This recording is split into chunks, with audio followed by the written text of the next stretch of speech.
Hi, ഇന്ന് ഋതുവിന് ഒരു special day ആണ് കേട്ടോ. അപ്പോൾ അതെന്താണെന്നല്ലേ, അപ്പോൾ അതെന്താണെന്ന് വെച്ചാൽ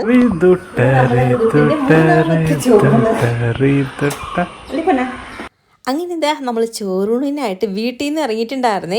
അപ്പം അമ്മച്ചമ്മ ഞങ്ങളുടെ കൂട്ടത്തിൽ അങ്ങ് വീട്ടിലോട്ട് പോകാൻ വരുമെന്ന് ഞാൻ പറഞ്ഞിട്ടില്ലേ. അപ്പോൾ നമ്മൾ അമ്പലത്തിൽ കയറി മോൾക്ക് ചോറൂണും കഴിഞ്ഞിട്ട് വേണം നമുക്ക് നേരെ വീട്ടിലോട്ട് പോകാൻ വേണ്ടിയിട്ട്. അങ്ങനെ ഇതാ ഇവിടുന്ന് ഞങ്ങൾ രാവിലെ ഇറങ്ങണമെന്ന് കരുതിയെങ്കിലും കുറച്ച് ലേറ്റായി. അപ്പോൾ നമ്മൾ വന്നേക്കുന്നത് നമ്മുടെ കുടുംബക്ഷേത്രമായ അറയ്ക്കൽ ദേവി ക്ഷേത്രത്തിലോട്ടാണ്.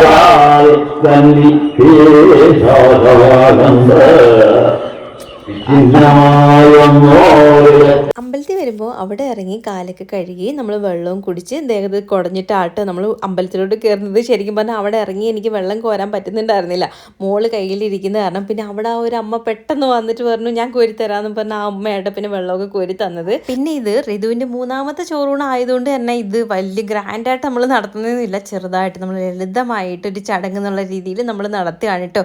അതുകൊണ്ട് തന്നെ നമ്മൾ അവിടുന്ന് ഒരു ശർക്കര പായസം വാങ്ങിച്ചിട്ട് മനസ്സിൽ നമ്മൾ അത് കണ്ട് അവിടെ നടക്കി നിന്ന് നമ്മളിത് കൊടുക്കുകയാട്ടോ ചെയ്തത്. അങ്ങനെ അതിൽ നിന്ന് പിന്നെ എല്ലാവരും തൊട്ട് മോളുടെ നാവിൽ വെച്ച് കൊടുക്കുന്നുണ്ട്. അപ്പോൾ നമ്മുടെ ഇവിടുത്തെ ചോറൂണും കഴിഞ്ഞിരിക്കുന്നു. പിന്നെ എന്താ അമ്പലത്തിൽ കയറി തൊഴുത് പ്രാർത്ഥിച്ചിട്ടൊക്കെ ഇറങ്ങുന്നുണ്ടായിരുന്നു. പിന്നെ ഗുരുവായൂർ ഇത്രയും ദൂരമൊക്കെ ആയതുകൊണ്ട് തന്നെ എല്ലാവർക്കും ഒന്നും വരാനും പറ്റിയിട്ടുണ്ടായിരുന്നില്ല. അമ്മച്ചമ്മയ്ക്ക് ആയാലും അത്രയും ദൂരം ട്രാവൽ ചെയ്യാനൊന്നും പറ്റില്ല. പിന്നെ അമ്മച്ചമ്മ തന്നെ ഉള്ളതുകൊണ്ട് മമ്മിക്കും വരാൻ പറ്റത്തില്ല. അതുകൊണ്ട് അമ്മ മാത്രമേ ഉണ്ടായിരുന്നുള്ളൂ.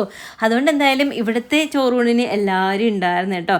ചിറ്റ ഉണ്ടാവുമെന്ന് ഞാൻ ഒട്ടും പ്രതീക്ഷിച്ചില്ല. പക്ഷേ ചിറ്റപ്പൻ്റെ മോൻ്റെ മക്കളുടെ നൂലുകെട്ട് ആയതുകൊണ്ട് തന്നെ ചിറ്റ ആ ഒരു സമയമായപ്പോഴത്തേക്ക് നാട്ടിൽ വന്നിട്ടുണ്ടായിരുന്നു. അതുകൊണ്ട് പിന്നെ ഈ ഒരു ചടങ്ങിൽ ചിറ്റയെ എന്തായാലും പങ്കെടുക്കാൻ പറ്റി. അങ്ങനെ ഇതാ ഞങ്ങൾ അവിടെയൊക്കെ തൊഴുത് ഇറങ്ങിയിട്ടുണ്ടായിരുന്നേ. പിന്നെ ഇതാ അവിടെ നമ്മുടെ ചേച്ചി ഉണ്ടായിരുന്നു കേട്ടോ. അവിടെ എങ്ങനെ ചേച്ചിയുടെ കാര്യങ്ങളൊക്കെ പറഞ്ഞ് കുറച്ച് നേരം നിന്നിട്ട് ഞങ്ങളിതാ പിന്നെ താഴത്തോട്ട് ഇറങ്ങിയിട്ടുണ്ടായിരുന്നേ. പണ്ടൊക്കെ ഇവിടെ എത്ര വട്ടം കയറി ഇറങ്ങുമായിരുന്നു അറിയോ. ഞങ്ങൾ ആഴ്ചയോറും അമ്പലത്തിൽ വരുമായിരുന്നു. അത് നടന്ന് വരുമായിരുന്നു കേട്ടോ. അങ്ങ് തടിക്കാട്ടിൽ നിന്ന് ഞറക്കിൽ വരെ നടന്ന് വരുമായിരുന്നു. എന്നിട്ട് ഇവിടെയൊക്കെ വന്ന് കുറച്ച് നേരെ ഇരുന്നതിന് ശേഷമൊക്കെ നമ്മൾ വീട്ടിലോട്ടൊക്കെ പോകാറുള്ളൂ. ഞങ്ങൾ ഫ്രണ്ട്സൊക്കെ ആയിട്ട് വരും. പിന്നെ ആയപ്പോഴത്തേക്ക് എൻ്റെ അനിയത്തിമാർ തന്നെയായിരുന്നു എൻ്റെ ഫ്രണ്ട്സ് കേട്ടോ.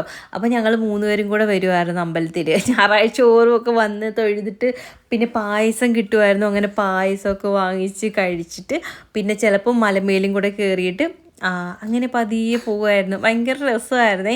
ഇപ്പോൾ കുറേ നാളായി അമ്പലത്തിലൊക്കെ വന്നിട്ട്.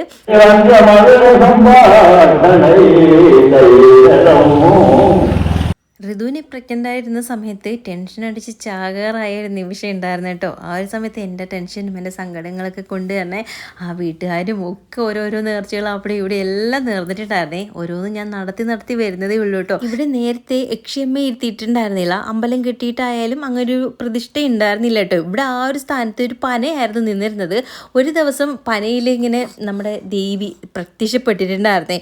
അതായത് ഒരു ഇടിമിന്നലൊക്കെ ഏറ്റിട്ട് അതിനകത്ത് ആ ഒരു ഓലയൊക്കെ ഇങ്ങനെ അറയ്ക്കലമ്മയുടെ രൂപം അതേ രീതിയിലായി മാറിയിട്ടുണ്ടായിരുന്നു.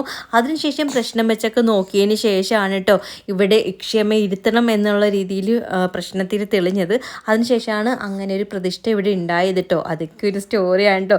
എന്തായാലും ദൈവം സഹായിച്ച് ഞങ്ങൾക്കും ആ ഒരു കാഴ്ച കാണാൻ പറ്റിയിട്ടുണ്ടായിരുന്നു. അങ്ങനെ ഒരു ഭാഗ്യം ഉണ്ടായിരുന്നു. ഇതൊക്കെ ഞാൻ പിന്നീട് ഒരു ദിവസം പറഞ്ഞു എല്ലാം ഇടിങ്ങിടിക്കുക.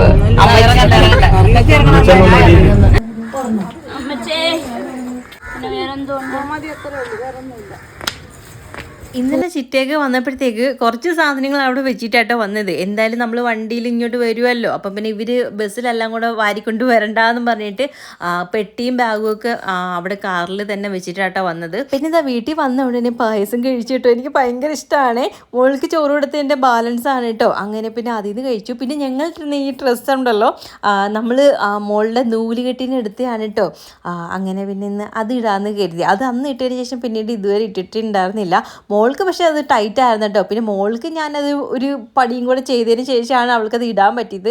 സെയിം മെറ്റീരിയൽ ഉണ്ടായതുകൊണ്ടേ അത് ഞാൻ പിന്നെ സൈഡിൽ വെച്ച് അടിച്ചിട്ട് പിന്നെ അങ്ങനെയാണ് അവൾക്കത് ഇടാൻ പറ്റിയത്. ഇല്ലെങ്കിൽ ഞാൻ മോൾക്ക് എന്ത് ഇടും എന്ന് ഇങ്ങനെ കരുതിയിരിക്കുകയായിരുന്നു കേട്ടോ. എന്തായാലും അത് കുഴപ്പമില്ലാതെ എന്തായാലും ശരിയായി കിട്ടിയിട്ടുണ്ടായിരുന്നു. ഇതെന്തൊരു മീനാ? ഇത് കേരച്ചൂര. ഇത് എന്തായാലും അവിടെ 500 രൂപയായിരുന്നു. 400 രൂപ. അവിടെ 500 രൂപയായിരുന്നമ്മ.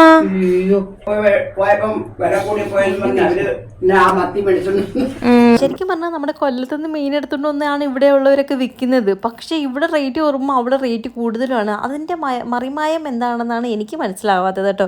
പിന്നെ ഇതാ അമ്മയ്ക്ക് എന്തോ സംഭവം കിട്ടിയതാണെന്ന് തോന്നുന്നു. അമ്മ മേടിച്ചാന്ന് തോന്നുന്നു കേട്ടോ. ഈ ബോക്സ് നിറയെ കുറേ മസാലകൾ കേട്ടോ. അങ്ങനെ അമ്മ എടുത്ത് നിനക്ക് വേണോ എന്ന് ചോദിച്ചുകൊണ്ടിരിക്കുകയായിരുന്നേ. അങ്ങനത്തെ ജാസ്മിന് അമ്പലത്തിൽ പോകാൻ പറ്റിയിട്ടുണ്ടായിരുന്നില്ലല്ലോ. അതുകൊണ്ട് ചോറ് കൊടുക്കാനും പറ്റിയില്ല. മോൾക്ക് ഇവിടെ ഉണ്ടായിട്ട് പോലും. അതുകൊണ്ട് അവൾ നേരെ പോയി കുളിച്ചിട്ടൊക്കെ വന്നിട്ട് അതിന് പായസത്തിൽ നിന്ന് എടുത്ത് അവൾക്ക് തൊട്ടൊക്കെ കൊടുക്കായിരുന്നു കേട്ടോ. ഋതുവിനാണെങ്കിൽ മധുരം നന്നായിട്ട് ഇഷ്ടപ്പെട്ടിട്ടുണ്ട്. അതുകൊണ്ട് വായും തുറന്നിരിക്കുകയാണ്. പിന്നെ 6 months കംപ്ലീറ്റ് ആകുന്നതിന് മുന്നേ എല്ലായിടത്തും ചോറ് കൊടുത്ത് കഴിയണമെന്ന് എനിക്കുണ്ടായിരുന്നു. അതെന്തായാലും ഭാഗ്യത്തിന് നടന്നിട്ടുണ്ടായിരുന്നേ.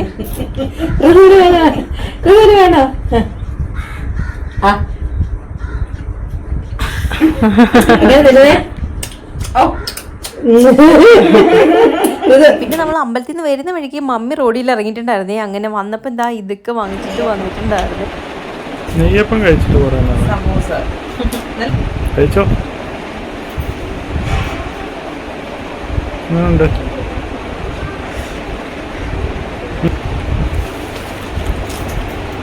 ജാസ്മിനെ വിളി. ഇത് കഴിച്ചിട്ടുണ്ടോ? എന്തോ അത് ഞങ്ങളത് രണ്ടിന്ന് ഇത്തിരി പോലെ കഴിച്ചിട്ടുള്ളായിരുന്നു. നെയ്യപ്പം കഴിച്ചിട്ട് കുറേ വർഷങ്ങളായിട്ടുണ്ടായിരുന്നു കേട്ടോ. അങ്ങനെ പിന്നെ അതിൽ നിന്ന് കുറച്ച് കഴിച്ചു. പിന്നെ എനിക്ക് സമൂസ എനിക്ക് ഭയങ്കര ഇഷ്ടമായിരുന്നു. പക്ഷേ ഇപ്പം എനിക്ക് അത്ര അങ്ങോട്ട് ഇഷ്ടമൊന്നും അല്ല കേട്ടോ. അങ്ങനെ ഇത് അപ്പുറത്തെ അണ്ണനൊക്കെ വന്നിട്ടുണ്ടായിരുന്നേ. അങ്ങനെ പിന്നെ അണ്ണൻ്റെ അടുത്ത് കാര്യങ്ങളൊക്കെ പറഞ്ഞിട്ടൊക്കെ നിൽക്കുകയായിരുന്നു. പിന്നെ കുറച്ച് കഴിഞ്ഞപ്പോഴത്തേക്ക് അടുക്കളയിൽ വന്നപ്പോഴത്തേക്ക് നല്ല മണം വരുന്നുണ്ട്. അമ്മ മീനൊക്കെ ഫ്രൈ ചെയ്യാണ് വെറൈറ്റി രീതിയിൽ.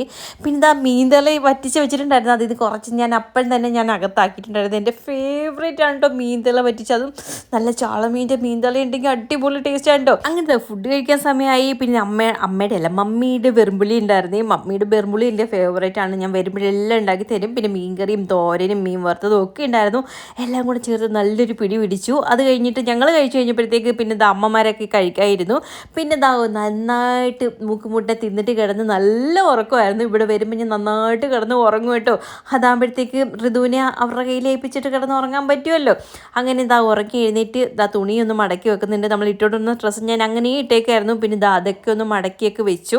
അപ്പോഴത്തേക്ക് അമ്മ ചായ ഇട്ടുകൊണ്ട് വന്നിട്ടുണ്ടായിരുന്നേ. അങ്ങനെ ചായയും പിന്നെ ചിപ്സ് ഉണ്ടായിരുന്നു.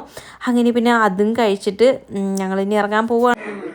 അച്ഛൻ വിളിക്കുന്നു നോക്ക്. രാവിലെ തൊട്ടേ തുമ്മുന്നുള്ളൂ. കൊണ്ടുപോകുമ്പോഴേ മരുന്ന് ഒഴിച്ചു കൊടുട്ടോ. ഋതുവിനെ ചോറൂണ് കഴിഞ്ഞിട്ടൊക്കെ ഇങ്ങനെ വന്നപ്പോഴത്തേക്ക് ആള് തുമ്മാൻ തുടങ്ങിയിട്ടുണ്ടായിരുന്നു കേട്ടോ. മൂക്കിന് ചെറുതായിട്ട് ഒലിക്കുന്നുണ്ട്. പനിയുടെ ആരംഭമാണെന്ന് തോന്നുന്നു. എന്തായാലും വീട്ടിൽ ചെന്നിട്ട് മോൾക്ക് പനിയങ്ങനെ ഉണ്ടെങ്കിൽ അതിനുള്ള മരുന്ന് കൊടുക്കണം. പിന്നെ ഞാൻ അവൾക്ക് മൂക്കിലൊഴിക്കാനുള്ള മരുന്ന് ഞാൻ കയ്യിൽ എപ്പോഴും കൊണ്ട് നടക്കും കേട്ടോ.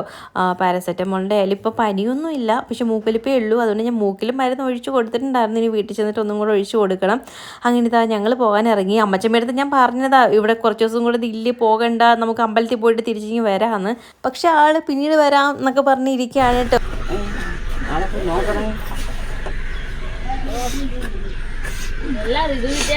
ചേച്ചിട്ട് ആറ് വരത്തില്ല.